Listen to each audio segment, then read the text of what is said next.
A gente vai dando aquele tempinho.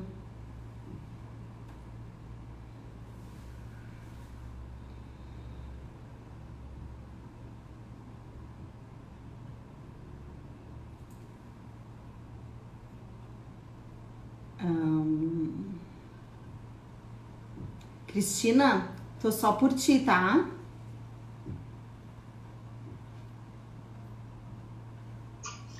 Tu já abriu lá no Instagram? Já vi, pode entrar.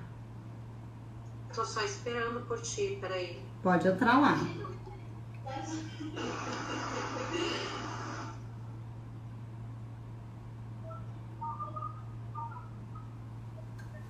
Tá. E eu vou...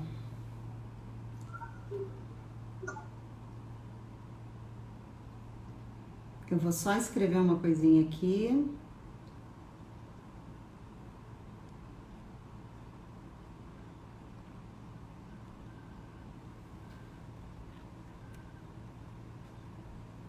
Não consegui fixar. Entrou, Cristina? Peraí que eu vou ter que soltar aqui. Tá, vou ter que deixar. Cristina, tá me ouvindo? A gente vai esperar para chamar a intérprete. Cristina? Cristina, tô só te esperando.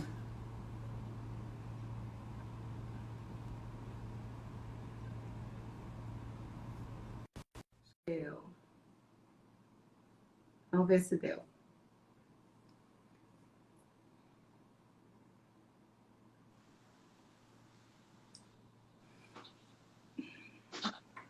Eu agora vou desativar os comentários para poder aparecer a Cristina.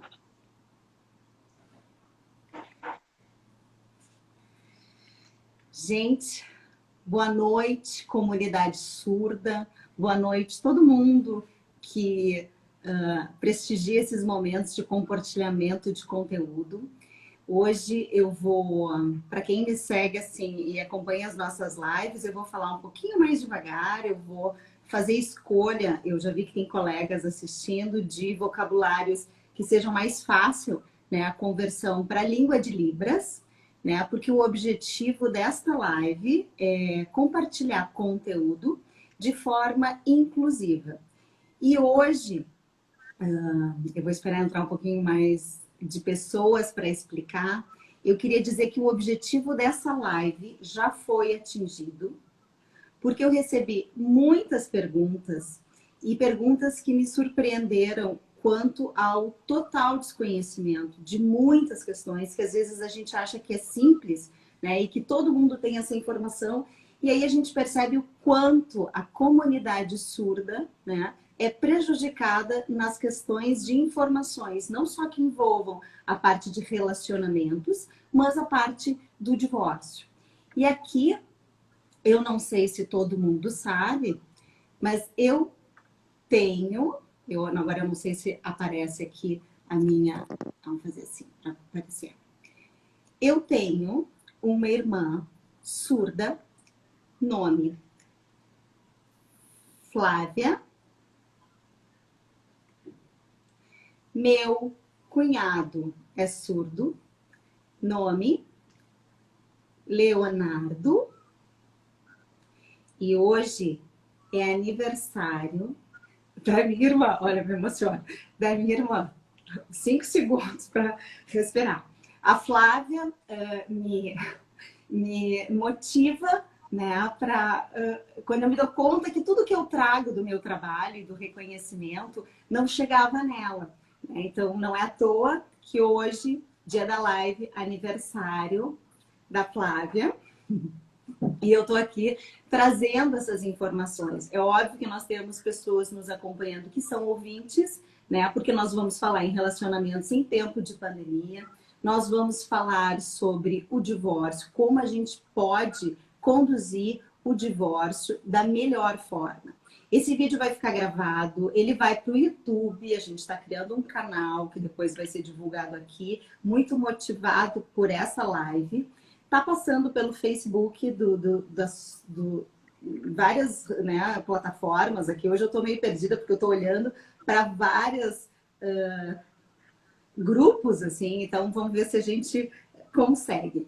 Eu queria contar uma história que o ano passado eu fui procurada por um surdo e ele tinha uma dúvida se ele já estava divorciado, ele precisava estar divorciado, mas o processo dele era muito longo, né? E aqui eu estou fazendo também escolhas de linguagem para simplificar as explicações. E ele me disse, havia uma briga, um litígio, um processo longo em função de um apartamento, e ele precisou dessa informação. Quando eu entrei em contato com essa, era uma vara no interior, eu fiquei sabendo que ele já estava divorciado há quase um ano. E quando ele me relatou, e eu perguntei por quê, o que ele sabia, ele me contou de uma audiência onde o juiz tinha homologado né, o pedido de divórcio de ambas as partes e ele não entendeu absolutamente nada da audiência. Isso me tocou na época, hoje eu estou tocada, né? Tive esse momento mais sensível, porque as perguntas elas envolvem principalmente essa falta de compreensão. A gente tem desde 2002 uma lei, né, que regulariza a língua de Libras como a língua oficial representante da comunidade surda, né? E tem artigos na lei que garante a presença de intérprete em audiência, desde que seja solicitado pelos advogados. Então, tem muita gente que não sabe disso. Então, provavelmente, este surdo que me procurou, se o advogado dele tivesse feito um pedido, o juiz teria deferido e ele não teria ficado sabendo que já estava divorciado um ano depois. Essa história ela é forte, assim como é forte todas as mensagens que eu acabei recebendo, né? E aí eu trago um pensar antes da gente entrar objetivamente no nosso tema, que é uma ideia para vocês imaginarem, né? No momento de empatia, a gente vive um momento muito difícil de pandemia, pior momento de Porto Alegre, e aqui eu sempre faço essa observação, se tem opção, fique em casa sim, não é pela gente, é pelo outro, todo mundo quer sair, todo mundo não aguenta mais, mas nós estamos super lotados nos hospitais e a gente precisa desse olhar, né, coletivo. Mas eu trago pensar o seguinte, está tendo muito aumento de violência doméstica, isso a gente acompanha, em 4 meses a gente teve mais ou menos proporcional a um ano, né, de ocorrências, de casos que a gente fica sabendo. Está tendo muita campanha, né, campanha de escolha de cor de máscara, no pedir ajuda na farmácia, ou aquele símbolo, né, de uma cruz na mão, telefones de contato, então a gente vê, né, grupos né, divulgam a Lei Maria da Penha. E aí eu me coloquei, porque eu recebi muita mensagem falando da violência doméstica na comunidade surda, e faço a pergunta para todos que estão me ouvindo. Vocês imaginam como esta mulher, né, violentada, e aqui eu digo violência doméstica, não é só violência física, é violência emocional, é abuso emocional, tem vários tipos de violência. E como ela faz para se comunicar? Como ela faz para pedir socorro? Aí ela chega numa delegacia, a delegacia não tem intérprete. Ela chega para fazer um exame de corpo de delito, muitas vezes o ML, claro que tem que fazer solicitação, não tem intérprete.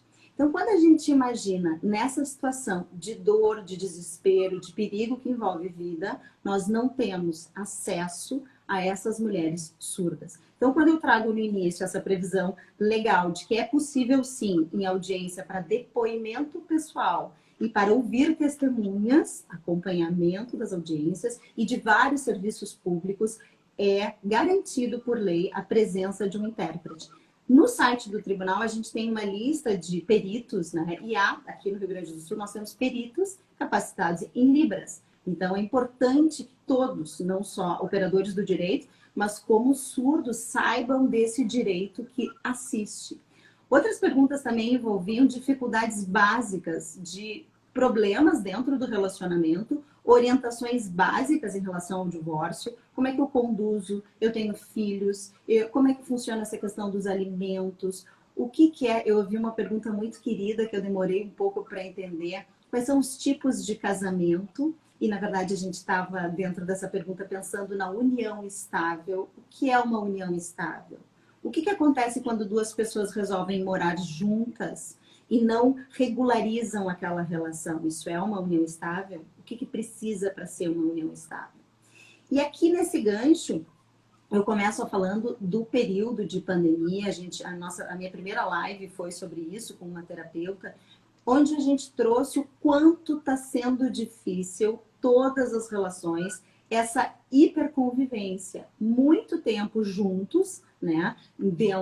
Crianças dentro de casa, sem escola, trabalhos sendo feitos de casa, né? Muito desemprego, muita quebra de negócios. Então a gente vive sensibilizados economicamente, a gente não tem certeza do futuro, a gente não sabe quando a gente vai sair disso, em que momento isso vai sair.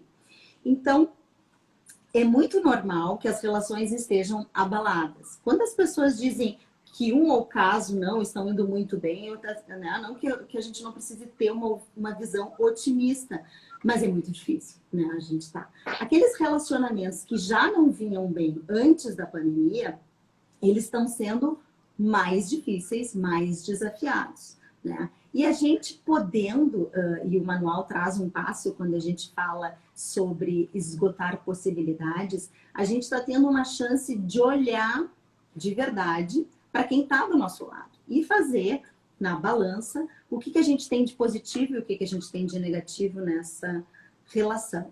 Então, quando a gente está em muitos relatos, né, de quadros de depressão, de tristeza, de oscilação de humor, né, de problema com o ensinamento das crianças, adolescentes confinados, tudo isso é normal para o nosso momento. Então, quem está ouvindo e sabe que está vivendo uma questão de desafio, assim, né, tem vários vídeos e piadinhas rolando nas redes, que não aguenta mais o outro, a gente tem que olhar com esse olhar do cuidado. E eu gosto muito de dizer que o divórcio, ele não é uma das opções, ele é a última opção. Então, quando a gente cuida, né, o olhar de cuidado na nossa relação faz com que a gente busque alternativas, possibilidades, porque quando a gente faz tudo que a gente pode por essa relação, e o que é fazer tudo que a gente pode? Também teve uma live sobre terapia de família, né? Sobre a relação sexual, quando a gente olha para ela. Quando a gente presta atenção, se a gente consegue se comunicar com o outro, se a gente está cuidando do outro, olhando além da gente. Casamentos, há relatos muito lindos dessas novas combinações. Estão casados há 20 anos e eles começam novos contratos de combinação dentro da relação, porque a relação muda. A gente viu com a doutora Sandra Scalpo que o sexo muda. E aí é a forma como a gente tem de conduzir esse relacionamento. Agora, quando a gente não consegue mais, quando a gente faz e é diferente, quando a gente esgota, eu fiz tudo, eu mandei as crianças para os avós, eu investi um pouco mais na nossa relação, a gente passou a conversar mais, e mesmo assim, eu não consigo me manter neste casamento, a gente parte, sim, como última opção para o divórcio. E por que é importante a gente perceber isso? Quando a gente vai, e eu brinco que é um ponto que a gente tem aqui, um ponto de verdade, quando a gente vai com essa certeza de que sim, eu fiz tudo o que eu podia pelo meu casamento, pelo outro, agora eu tô pronta para iniciar um processo de divórcio. Que não quer dizer que vai ser fácil. Ele não é fácil, ele é doído, né? A gente se surpreende, a gente se decepciona com o outro, com a gente mesmo às vezes, mas a gente caminha diferente. Essa semana eu atendi 2 mulheres que eu tinha atendido há 1 ano atrás e elas apareceram muito mais fortes, né? E tem uma fala que diz assim, agora o outro também se deu conta que a relação já não vinha bem. E aí eu aproveito, vamos ver, para falar sobre o manual da separação, que é o meu livro, e é o assunto divórcio, eu como advogada falando, e ele traz a ideia dos 20 passos, tá? Quando a gente vê. Então, a gente está pensando em pandemia, pensando nessas limitações, nesses desafios. A gente fez tudo o que a gente podia. E aí a gente descobriu que sim, que o divórcio é a possibilidade, é a última, é a minha tentativa, e a gente vai conduzir A gente ouve histórias de divórcios horríveis, de litígio, de briga, e o divórcio não necessariamente precisa ser assim. E qual é o ganho quando ele não é assim? A gente protege os nossos filhos, a gente encerra uma relação de uma forma melhor, né? E a gente tem essa percepção que aquela pessoa que passou muito tempo conosco vai continuar sendo o pai dos nossos filhos, um companheiro que a gente vai cruzar na rua ou cruzar em momentos importantes. Então a gente preserva as relações mesmo no fim delas. Eu vou fazer um resuminho para não ficar muito pesado, e eu aqui queria dizer que no canal a gente está criando, não é para ter, Tatiana, agora me lembrei da Tatiana, inscritos, número de inscritos, mas sim criar uma biblioteca virtual, e lá vão ter os 20 passos. Ajudar aqui. Lá vão ter os 20 passos, e a gente está tentando que sejam legendados, então todos os assuntos que eu vou tratar a partir de agora, eles vão estar lá. E aí a gente vai informar como acessa, tudo direitinho. Semana que vem a gente está trazendo. O primeiro passo é uma coisa que é importante, e aí eu vou trazer sempre os passos para dentro da pandemia. Em que posição eu me encontro dentro dessa relação? Eu estou na pandemia, eu não aguento mais o meu companheiro, e eu estou tendo essa percepção primeiro. Ou eu estou na pandemia, eu estou dentro deste casamento, as questões estão normais, e ele aparece com a notícia de que não quer mais, que a gente vai enfrentar um divórcio. Por que é importante a gente pensar quem é que pensou primeiro? Quem tomou a decisão? Quem é que surgiu com a possibilidade de um divórcio? Porque a gente vai ver que ao longo do processo do divórcio, essas posições, elas falam muita coisa na hora de negociar, na hora de fazer um acordo, na hora de dividir bens, na hora de combinar coisas com os filhos. Normalmente, aquele que toma a decisão, ele sente uma culpa maior. E num acordo, ele vai ceder mais. E aquele que se sente vítima, que diz que não era aquilo, que não foi pego de surpresa, ou que não estava pensando sobre isso, normalmente nesse caminho, nessa posição de vítima, resiste mais. Aumenta, investe na questão do conflito, na posição de conflito, e isso a gente vai vendo ao longo. Então, quando a gente observa um casal, não tem mágica, é porque a gente sabe que é esse o funcionamento. Muito difícil, eu nunca vi pessoas que tenham tomado a decisão juntas ao mesmo tempo e que tudo corra maravilhosamente. Pode ser que sim, já ouvi, mas comigo nunca aconteceu, nunca atendi, mas é possível, só que a probabilidade é menor. Normalmente são posições definidas. O segundo passo, que é um passo que eu adoro, que nós já estávamos falando, é esgotando possibilidades. Eu fiz de tudo, a gente passou pelo cuidado, pelo olhar do cuidado, pelo investimento na relação, a gente buscou ajuda numa terapia, a gente buscou colo, porque colo, família, isso nos ajuda nesse momento. Se a gente chega naquela, e o manual traz muitas perguntas, se a pergunta é sim, eu fiz de tudo, ok. Então a gente caminha de uma forma diferente para o processo do divórcio. O terceiro passo também pode ser aplicado dentro da pandemia, porque os 5 primeiros passos do manual são questões internas, né? Do nosso pensar e do nosso sentir. Depois é que a gente começa a atuar, a gente começa a fazer. O terceiro passo fala do separar estando casada. Como é que funciona isso? É dentro do próprio relacionamento, quando a gente começa a imaginar como seria a nossa vida se nós já estivéssemos casados. E aí a gente pensa na parte financeira.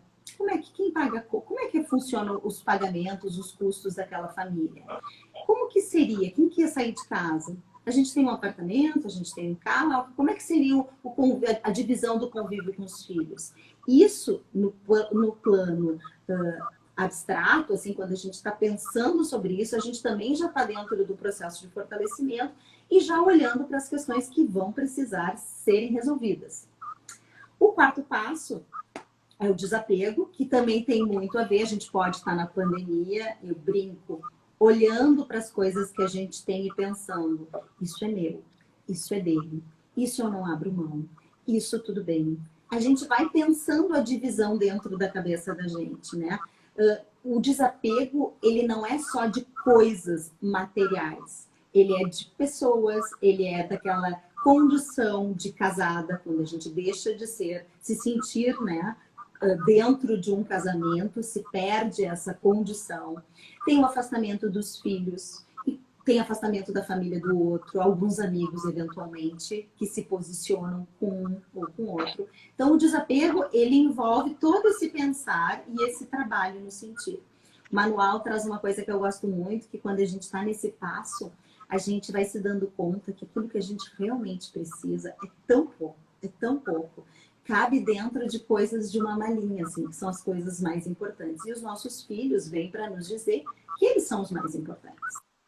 Nós estamos já no melhor momento, não existe. Lá no início da pandemia, muitas pessoas me perguntavam, Paula, dá para separar no meio da pandemia? É um bom momento? E eu lá atrás dizia, acho que não, porque a gente não sabe como vai ser, é melhor esperar, a gente não sabe quanto tempo vai ficar dentro de casa, né? E com o passar da pandemia, eu acho que isso acontece com todo mundo, a gente vai mudando. Eu me lembro de uma coisa que também eu trazia e que agora ela aparece mais do que nunca. E aí a gente vê jornais, notícias, né, falando do aumento do número do divórcio. O Manual participou agora de uma entrevista onde a gente fala de um aumento muito grande, né? Por quê? Quando pergunta, existe esse melhor momento? É possível fazer uma decisão dessas dentro da pandemia? De novo, aquele ponto que quando há relatos assim, eu não suporto mais o cheiro dessa pessoa, eu não suporto o jeito que ela fala, que ela resolve, eu não gosto mais. Vem uma força tamanha que é esse o ponto que não escolhe a hora. Então, quando a gente está com muito convívio na pandemia, né, e a gente também trouxe dicas, né, de como conduzir isso, mas tem um ponto que não adianta procurar advogado, não adianta procurar um amigo, que é uma certeza que vem dentro da gente. E esse é o melhor momento e cada um sabe do seu momento. O seguinte é o mais difícil deles, depois da decisão tomada, quando a gente resolve contar para os filhos. E aqui, Cristina, a gente está no 6º passo. Quando a gente pensou, quando a gente esgotou possibilidades, quando a gente já, dentro da gente, trabalhou desapego, trabalhou as possibilidades de decisão que a gente vai ter que enfrentar, comunicou o outro, decidiu coisas em relação ao outro, chega a hora de contar para eles. Essa hora dá uma dor muito grande, porque os pais se sentem incompetentes, né? Que pai que eu sou? O passo seguinte já vem falando logo depois, não o seguinte, mas vem trazer a questão da culpa, né? Que culpa que vem com uma força quando a gente percebe um choro de um filho, quando a gente pensa que mãe eu sou para estar conduzindo e rompendo essa família. E a gente vai descobrir, e é libertador, a gente fica livre quando descobre que não tem culpa nenhuma para ser carregada, né? Que a gente fez o nosso melhor, a gente seguindo os passos do manual, a gente esgotou sim possibilidades e a gente está querendo também mostrar para os nossos filhos que a gente pode viver melhor. Que casamento sem amor não é um bom exemplo. Hoje tem estudos que mostram que os piores reflexos, né, de um divórcio nos filhos está muito mais ligado ao período do casamento, das brigas, do enfrentamento, do que propriamente do pós-divórcio. Às vezes um divórcio vem como uma solução. As crianças estão envolvidas, às vezes a gente pensa que como eles são pequenos, eles não entendem, eles entendem sim, eles sentem. A gente tem trazido, eu tenho escutado muito, né, com a Luciana Tisser, Kati Ziegler, a questão do adolescente, né, quando os pais são o suporte, a base deles, e no meio da adolescência encaram um divórcio e perdem essa referência, né? Então eles vão, fazem, transgridem, crescem e voltam. Só que para onde eles voltam está em ruína, está sendo rompido. Então também é um momento muito difícil. Quando nós pais carregamos essa tentativa de sentir menos culpa, né? Seguindo esses passos que nos ajudam, a gente resolve melhor, a gente fica melhor antes e eles ficam muito muito mais rápidos, assim, eles resolvem, nos vendo melhores, eles resolvem muito antes. Falei da culpa, o sair de casa é uma consequência desse contato, e o ideal que vem nas sugestões do manual é que seja, a gente fala ideal, não quer dizer que precisa ser assim. Se for diferente, tudo bem, a gente faz aquilo que está ao nosso alcance. Isso é outra verdade que a gente tem que carregar. Mas, contando os dois juntos, trazendo combinações que já estavam resolvidas, quem vai sair, quem vai ficar, para onde aquele que está indo vai, né? Vai ficar temporariamente na casa dos avós, vai para casa de um amigo, né? Esse é um período que a gente toma muita decisão temporária, não é uma decisão certa, definitiva. A gente está em transformação. Lembrar para os filhos que eles não têm culpa nenhuma, que aquilo é uma decisão do mundo adulto. Que os amores, eles podem se modificar, às vezes terminar, serem rompidos, mas que o amor que a gente tem pelos nossos filhos jamais terminam, que uma coisa não tem nada a ver com a outra. Preservar a rotina deles, fazer eles entenderem que o pai e a mãe vão continuar ali, podem não estarem mais juntos, mas vão estar constantemente ao lado deles. Isso é o ideal para um momento muito difícil. Não precisa fazer saída de novela, aquela coisa de drama. Eu tenho relatos, já assisti episódios de mães que diziam: se ele gostasse tanto de ti, de vocês, ele não nos deixaria. Quando aquela dor vem de uma forma sem controle e os pais não preservam os filhos, né? E aí a gente pode falar mais adiante da alienação parental, que é quando o pai ou a mãe, com muita raiva desmedida, sem controle, não preserva os filhos e destrói a figura do outro, tentando romper o vínculo dos filhos com aquele pai ou com aquela mãe. É um abuso emocional, é algo que acontece, tem lei que protege, que acha soluções para os casos de alienação parental. Depois, quando a gente fala nesse processo do divórcio, as pessoas se tocam muito. Eu falo nesse efeito dominó. Então, tu toca naquele outro que tá mal no casamento, mas não consegue separar. Toca como uma ameaça, né? Nossa, será que isso pode acontecer comigo? Aí as pessoas olham para os seus relacionamentos. Ou às vezes as pessoas, por aquelas coisas muito humanas, assim, elas pegam a nossa história e criam histórias em cima. Então imagina, aquele casal tá com muita dor, tá enfrentando um divórcio, tem filhos nessa relação, e aí começam fofoca, invenção, maldade, porque ele já estava com alguém, porque as coisas... E aí é um período que eu sempre digo assim, depois do ignorar, o nome desse passo é ignorando opiniões alheias, é não dar bola para o que os outros... Só a gente sabe o que a gente vive dentro da casa da gente. E aí a gente para um segundo para pensar o que está acontecendo na pandemia, né? Só a gente sabe o que está acontecendo no nosso relacionamento.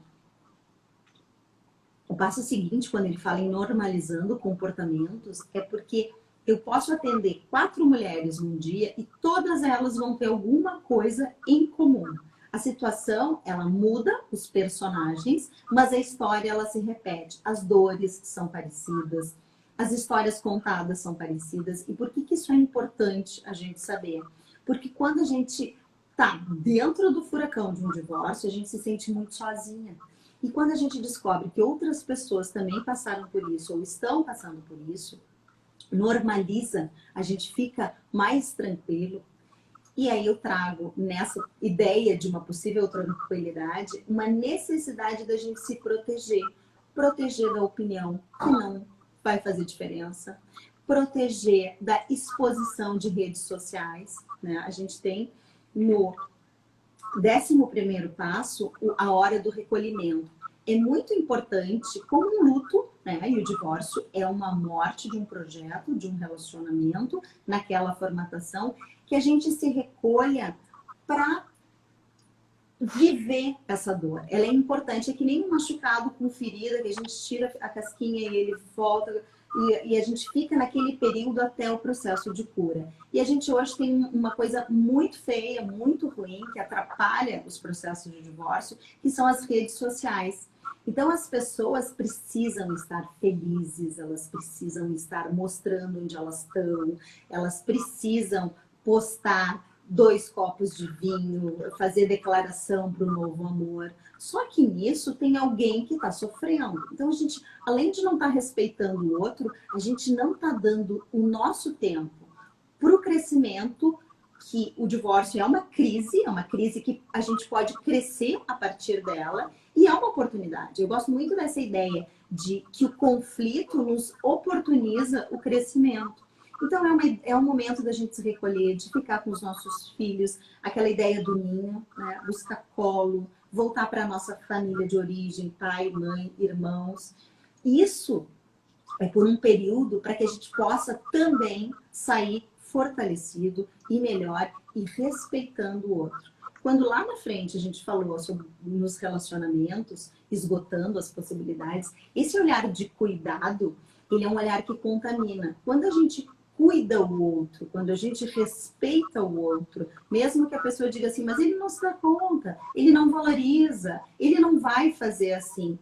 Essa nossa conduta chega nos nossos filhos. E isso eles percebem. E é só isso que nos interessa. Se o outro vai compreender, hoje a gente fala na comunicação não violenta. A gente escolhe comportamento, palavras. A gente busca, dentro do próprio direito, advogados menos litigantes, que briguem menos, né? Que tentem composição. Hoje a gente tem a mediação.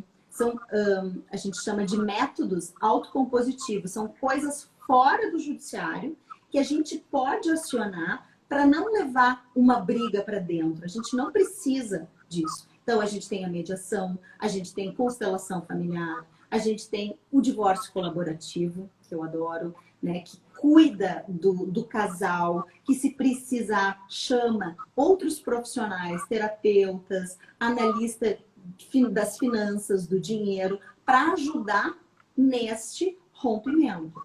E aqui me lembrei que a terapia também, ela não serve só para aproximar, ela também serve para ajudar no afastamento. Quando a gente passa dessa hora do recolhimento, a gente traz a questão da ideia do que o ex é para sempre. Por isso esse cuidado. Então, eu tenho filhos com aquela pessoa.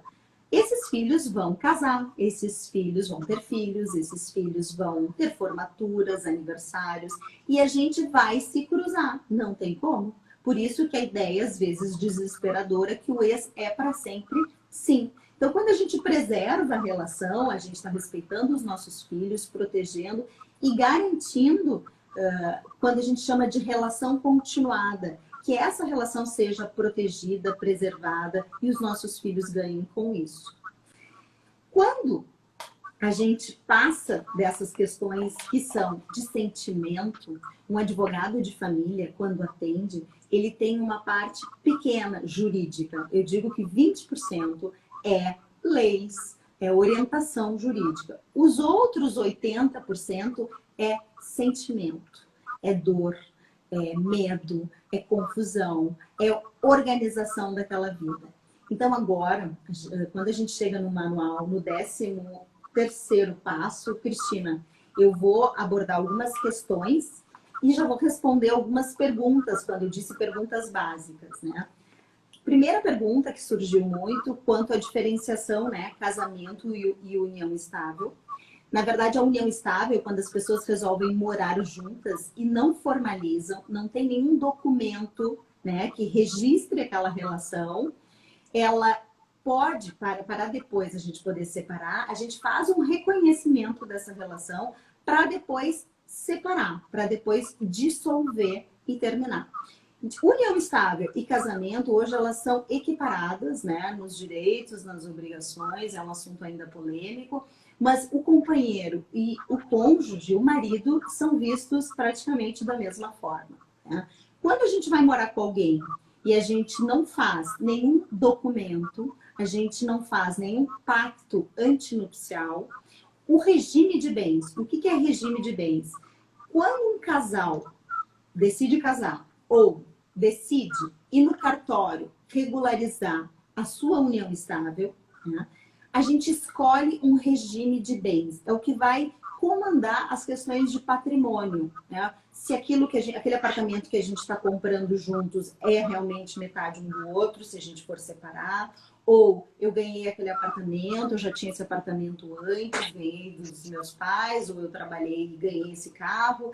O que que entra para a divisão? A gente tem alguns regimes, hoje a gente fala até de regimes mistos que dão para misturar, mas hoje vão ser algumas explicações mais objetivas, mas eu trouxe 2 regimes para explicar aqui, que foram os que mais apareceram.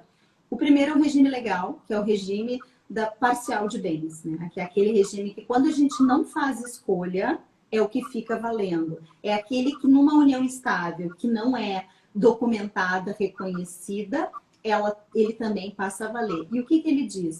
Aquilo que a gente tinha antes dessa relação não comunica. O que era meu antes é só meu, o que era dele é só dele, e quando a gente separar, vai continuar assim. Porém, as coisas que foram contraídas juntos durante a relação vão ser divididas, sim, meio a meio no fim desse relacionamento. Outro regime que apareceu, que é um regime que tem aparecido muito, porque protege o patrimônio, é o regime da separação total de bens, né? Existe a separação obrigatória de bens, que eu não vou falar, existe a participação final nos aquestos também, que é um regime mais raro, mas eu vou falar da separação total, que é aquela que, desde o primeiro momento, no pacto, e aí eu tento explicar assim, a gente decide casar e a gente vai ter que fazer essa escolha, né? Se a gente for documentar isso. E a gente escolhe a separação total de bens. Aquilo que é meu antes e aquilo que for adquirido por mim na relação vai continuar sendo só meu, e aquilo que é do outro, ou que o outro comprar, continua sendo só dele. Quando vem o fim de um casamento, ele é mais fácil para fazer essa partilha, para fazer essa divisão. E ele protege patrimônio, né? São os regimes que mais aparecem. Outra pergunta, quando falam muito na união estável, é o que precisa para reconhecer a união estável? Ela precisa ser pública, todo mundo tem que saber que aquele ali é um casal, não, é um casal, os vizinhos sabem, né? A prova disso é foto, o nascimento dos filhos, né? Tem muitas formas da gente provar, título de clube, até Netflix, já vi códigos de Netflix dividindo para provar que aquilo ali é uma união estável. A relação tem que ser pública, a relação tem que ser duradoura. Hoje a gente está falando em pandemia e as pessoas muita gente está morando junto, né? Um namorado e namorada que decidiu, para não ficar indo e voltando, ficar no mesmo lugar. Isso tem trazido muita discussão, muita preocupação se aquilo é ou não é união estável. E pode ser união estável.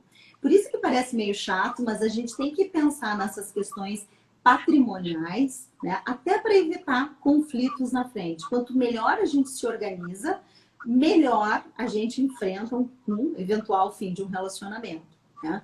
Quando a gente traz, hoje tem a figura do contrato de namoro, muita gente, que também é um assunto de discussão, polêmico, mas é um contrato que protegeria aqueles dois para não ter cara de união estável, para dizer, olha, nós estamos juntos, nós temos namoro, mas a gente não tem o ânimos, a vontade de constituir uma família, que é um dos outros itens da união estável. Outra pergunta que me fizeram, que é a questão dos alimentos. Então, quais são os direitos que eu tenho? Ele vai sair de casa. Como que funciona? Como é que vão pagar as contas dos nossos filhos? E aí a gente sempre faz uma orientação. Primeiro, procurar um advogado especialista na área. E hoje a gente sabendo de toda essa lei a favor da comunidade surda, a gente pode sim buscar profissionais e pedir o atendimento através de um intérprete, né? A Defensoria Pública tem os advogados, alguns advogados que eu conheço pouquíssimos, eu já vi recorrer, chamar intérprete para ajuda. Então a gente faz, né, o advogado, ele orienta, né, descobre, a gente faz uma avaliação de despesas daquela família, quem é que paga o colégio, quem é que paga a farmácia, quem é que paga o supermercado, como é que são feitos os custos dessa família. E assim a gente chega num valor, e esse valor ele leva em conta o que os filhos precisam e o que aquele que pode pagar e que proporção, o que é pago pelo pai, o que é pago pela mãe. E a gente chega no valor de alimentos. Eu falei da alienação parental, quero ver se eu não me passo muito aqui. Uma outra questão, quando me perguntaram, quando tem filhos, é obrigatório que o processo do divórcio seja dentro do judiciário com o juiz. Por quê? Porque existe uma proteção, um entendimento do Ministério Público, através do Ministério Público, e esses processos, mesmo que sejam consensuais, tudo certo, fizeram um acordo, é obrigatório que vá para o judiciário.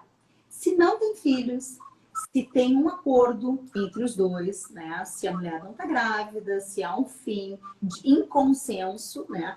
Esse divórcio não precisa ser judicial, pode ser feito em cartório, né? Então, assim, com filhos, obrigatório que seja feito no judiciário, sem filhos, né? Não só menores, mas incapazes também, sem filhos, pode ser feito no cartório. Eu vou, e eu sei que depois a gente vai abrir para algumas perguntas, regime de bens, contrato de namoro, pacto antinupcial. Eu volto à questão da violência doméstica, né, que apareceu muito, e hoje, se alguém está ouvindo ou sabe de alguém que esteja passando por isso, tem que denunciar, sim. Existem medidas protetivas, né, e as pessoas se sentem sensibilizadas, e aí eu trago aquela pergunta lá do início, imagina os surdos, né? Imagina aquela mulher surda que precisa de comunicação, precisa fazer um exame de corpo de delito e não tem um intérprete que explique para ela, ou chega na delegacia e ninguém entende. Então, é preciso buscar ajuda, tem delegacia da mulher, dá para ter essa informação antes, né, em que local a gente consegue ajuda, e é importante que a gente divulgue essas questões, porque a gente realmente está vivendo uma situação desafiadora, né? Tem muita gente sofrendo e a gente não está sabendo que está sofrendo. Depois eu vou voltar para as perguntas, mas eu vou encerrar essa parte patrimonial e vou voltar para a questão dos passos. Só me lembrei de uma coisa, Cristina. Semana passada, o STF, Supremo Tribunal Federal, informou que, até anotei aqui, o STF e a TV Justiça criaram os vídeos, são episódios de 1 minuto, onde eles trazem, e é muito legal essa ideia, assim, eles pegam palavras, vocabulário jurídico, que não tem interpretação em Libras, e criaram vídeos explicativos com o uso da língua de Libras. Então, palavras, por exemplo, ação, recurso, lide, briga, rompimento, ajuizar, entrar com a ação. Tem palavras que não têm interpretação para eles. E vocês imaginam que ainda não tem intérprete. E ainda a gente usa uma linguagem, e eu estou aqui me esforçando para não usar elas, é um complicador. Então, a partir, eu acho que já está, né, é só acessar a TV Justiça, esses vídeos pequenininhos que explicam termos jurídicos, né? E conseguem essa visão de inclusão social, que é um objetivo nosso e que todo mundo deveria fazer a sua parte. Voltando, aí que eu aprendi, ao manual da separação, o 14º passo já fala desses efeitos das crianças, né? Que eu comentei antes, assim. O que acontece quando eles são menores, como é que eles enxergam o divórcio, quando eles são maiores. E aquilo tudo, o termômetro, o que mostra o quanto eles estão, é o quanto os pais protegem eles nessa transformação. Porque isso é uma ideia importante. A família, ela não morre, ela não termina, ela se transforma numa outra família. Aquela criança continua tendo pai, aquela criança continua tendo mãe, só que de um funcionamento diferente. Quando a gente trabalha com a verdade possível, isso está dentro do manual, não é toda a verdade que a gente pode falar a verdade para os filhos, mas nem toda a verdade ela é possível. Então, às vezes, tem casos de traição que não tem por que sentar para a criança, e às vezes aquela mãe ou aquele pai com muita dor faz questão de mostrar essa dor e não proteger o filho. Então, por isso que a gente fala dessa verdade possível, né, que acaba protegendo. Quando a gente fala do que nessas questões dos filhos, agora eu falei um pouquinho também da alienação parental, quando a gente já está no desenrolar do processo do divórcio e a gente ainda encontra momentos de raiva. Eu gosto muito quando a gente pensa assim, eu não gostava de determinada coisa na relação. Ninguém muda ninguém, e aquela relação terminou. Muito menos enquanto pais separados, a gente vai conseguir mudar ou fazer com que o outro faça do jeito que a gente acha certo. Então, meu ex-marido não dá comida saudável para o meu filho, deixa dormir até de madrugada, não sabe pentear o cabelo da minha filha. Parecem coisas pequenininhas, mas são conflitos que aparecem, né? Então, quando a gente trabalha melhor a raiva, né? Claro, às vezes é uma raiva tão desmedida que a gente cai em situações de alienação parental, ou quando a gente precisa de ajuda, né? Quando, às vezes, eu oriento, assim, algumas mulheres que estão muito raivosas, de se desconectarem um pouco daquele ex, e volto para as redes sociais, né? Quando se faz plantão, para tentar entender o que está na vida do outro, como é que o outro está funcionando, isso é uma questão perigosa. Aí a gente vai lá para o 16º passo e a vida continua, primeiros sinais de melhora. Agora vem a parte leve do processo do divórcio, quando a vida acaba voltando ao seu normal. Quando a gente se dá conta que já passou um dia e a gente não pensou na briga, na separação, no ex. Quando as crianças começam a sair, eu tenho uma cliente que conta uma cena que a primeira saída do filho parecia cena de filme, ela se atirou no chão na porta assim, e chorou o sábado inteiro.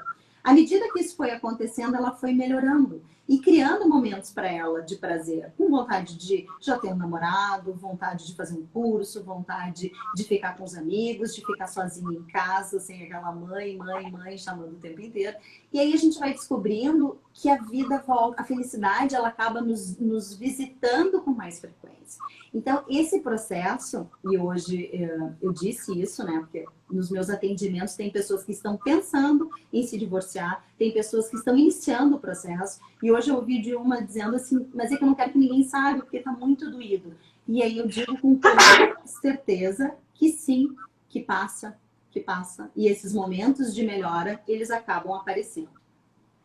O 17º passo traz essa figura de um terceiro, quando aparece uma namorada ou um namorado do pai, da mãe, e às vezes a gente vê que aquilo que vinha bem dá uma piorada, né? Só que quando surge uma pessoa, a gente se dá conta que isso é saudável que aconteça, e a gente está mostrando para os nossos filhos a possibilidade de reconstrução. Estamos nos refazendo, e pai e mãe feliz é o que basta para eles. Quando os pais estão melhores, tá tudo certo. O problema é quando a gente percebe, voltando à rede social, assim, esse excesso de exposição, pessoas que já entram numa relação de uma forma muito rápida, não respeitam o luto, a dor e os próprios filhos. Então, às vezes, essas figuras chegam de uma forma muito rápida, sem preservação dos filhos, e acabam atrapalhando. Mas, na maioria delas, uma entrada aos poucos, gradual, é mais uma pessoa que vai compor, que vai trazer afeto, que vai fazer aquele pai, aquela mãe ficarem mais felizes. E sim, são pessoas bem-vindas. Estamos no 18º passo, que fala sobre essas questões, né, dessa linda formatação que dá os meus filhos, os teus filhos, os nossos filhos, pessoas que já vêm de outros casamentos, pessoas que vão compondo, e o 19º passo fala sobre isso, sobre as novas famílias. Hoje a gente tem família, existe uma figura chamada pai socioafetivo, que não é o pai biológico, não é o pai que concebeu geneticamente aquele filho, mas é um pai que criou aquele filho. Isso é família, né? A família de uma mãe sozinha com os filhos, as famílias homoafetivas, tudo é família. A gente tem um leque hoje de possibilidades e de reconhecimento respeitoso que é lindo de se ver. E aqui, a gente já está muito no fim, a gente pensa nessa possibilidade. Se reconstruir depois de um divórcio, pode ser um novo casamento, pode não ser, pode ser um namorado, pode não ser ninguém, só o trabalho, só os filhos. Cada um vai saber se reconstruir. O manual termina com a conversa, o relato de 40 mulheres que foram ouvidas e que contam as suas passagens. E elas falam da dor, e elas falam das dificuldades, sim. E é muito lindo de se ver, porque a gente termina bem, a gente acredita, né? Termino dizendo e abrindo espaço para as perguntas pelo Face ali, para dizer o seguinte, quando a gente coloca amor no que a gente faz, quando a gente aciona afeto, porque um dia a gente gostou dessa pessoa, porque um dia a gente teve bons momentos, ou porque um dia, mesmo que queira matar, às vezes eu lembro, mas não foi a pessoa que escolheu lá atrás para ser a mãe dos filhos? Então, a gente aciona aquele afeto lá de trás, a gente engole raiva, a gente respira e a gente conduz. Sabe aquela coisa que a gente diz para a criança quando um não quer, dois não brigam? Isso acontece no mundo adulto também, mesmo que o outro não perceba. Se a gente tem uma postura de não brigar, né, e de proteção e de afeto, sim, por que a gente não pode ter? A gente pode ter. A gente conduz o divórcio da melhor forma. E eu te falei, Cristina, que eu falo bastante. É um assunto que eu gosto, é o meu trabalho. E eu estou me colocando à disposição. A Renata, a gente tem hoje um sistema assim, de apoio, que eu não estou muito acostumada. Vamos ver se vai dar certo agora. Vou tomar uma aguinha enquanto a gente espera. E eu posso abrir, será que eu abro? Não, né? Não vou abrir. No Instagram não vou abrir? É que aí não conseguimos te ver, né? Sim, fica aparecendo. É melhor não. Então, se vocês tiverem alguma coisa para mim, ó. Na live que ela está brincando com outra pessoa. Depois publicou outro vídeo, ele junto, mulher provando, que é coisa assim. Se alguém denuncia, pode. A questão da prova, né? Nessas questões de violência, sim, todas elas são bem-vindas, porque quando a gente vai fazer uma denúncia, um boletim de ocorrência, tudo que aparece, eu vou ter que explicar a pergunta, mas era um caso de violência, sim, que teve assistência, e perguntando sobre uso de gravação.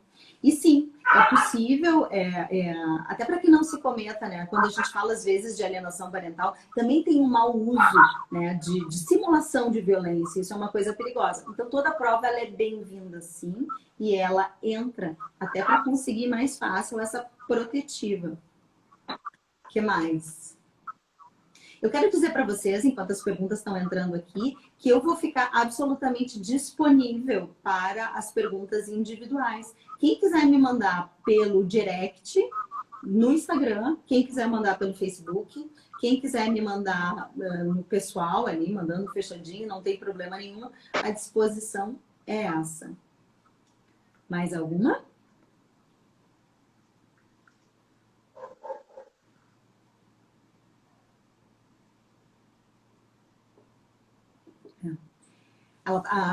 Estão perguntando assim, um casal que viveu 15 anos juntos, tem 2 filhos e um filho fica do lado de um pai e outro de outro lado, do lado da mãe.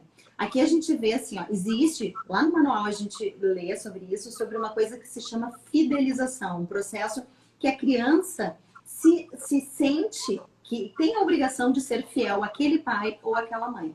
Normalmente, quando acontece isso, tem um jogo dos próprios pais, né? Então, assim, dentro da vitimização que nós falamos. Isso não deveria acontecer. Só que às vezes é dor que não se dá conta, né? Então, a própria alienação parental, eu tenho casos que acontecem assim. Normalmente o filho mais velho é a vítima, né? É a criança que aparece a síndrome da alienação. E ele, nesses casos que eu conheço, tem essa fidelidade à mãe. E o outro filho consegue transitar melhor porque não está em cima dele e acaba ficando mais com o outro. Isso pode acontecer, mas é um sinal de que as coisas não estão sendo bem conduzidas, porque o ideal é que eles transitam livremente, né? Imagina que conflito para uma criança não poder mostrar amor para o pai ou para a mãe porque o outro vai ficar triste. Isso é uma coisa complicada. Eu queria, enquanto está vindo a outra pergunta, dizer para vocês o seguinte, eu comecei, acho que eu me emocionei no início, explicando o porquê da live, né? O manual tem trazido conteúdo, convidados, e aqui eu pego todo mundo, se alguém trabalha no supermercado, se alguém é fisioterapeuta, se alguém escreve, cozinha, né? Eu acho que a gente está numa obrigação de dar o que a gente tem. Tem gente que está precisando, nem que seja para o cuidado da saúde mental. Que chegue conteúdo, que chegue uma ajuda, que chegue um carinho, né? Então, eu acho que cada um, se a gente olhar para si, tem o que fazer sim para ajudar no momento. E a maior ajuda do momento é ficar em casa. É ajudar nesse contexto que a gente está vivendo. Cristina Renata disse que não tem mais perguntas, tá? E tem as fechadas, que eu vou responder depois, tá? E eu queria te agradecer. A Cristina é uma querida, foi a minha irmã que indicou. É uma profissional que todo mundo que eu falo, todo mundo adora ela. Eu acho que ela é uma unanimidade, né? Na comunidade, eu acho que sim. Eu queria homenagear a toda a comunidade surda, que a gente sabe o quanto é desafiador não ter acesso, ter restrições, passar por tanta dificuldade, que como um divórcio já é difícil, e ainda não ter para quem correr, como correr, ou ter espaço de compreensão. Principalmente as mulheres surdas, que me tocaram nos seus relatos, na violência que surgiu. Eu me solidarizo naquilo que a gente puder orientar e trazer, né? Tá todo mundo numa rede positiva de construção. Obrigada ao pessoal que apoiou, né? O pessoal da comunidade aí dos surdos, que foram super queridos, deram esse respaldo. Obrigada à minha irmã, que me estimulou, que me ajudou, respondeu perguntas, que está de aniversário. E um beijo para todo mundo que segue o manual. E eu deixo esse recadinho de a gente levar hoje para o nosso travesseiro o que cada um está fazendo para ajudar nesse momento. Cristina, obrigada. Muito obrigada para todo mundo. Boa noite para a comunidade surda e para todo mundo que está me ouvindo.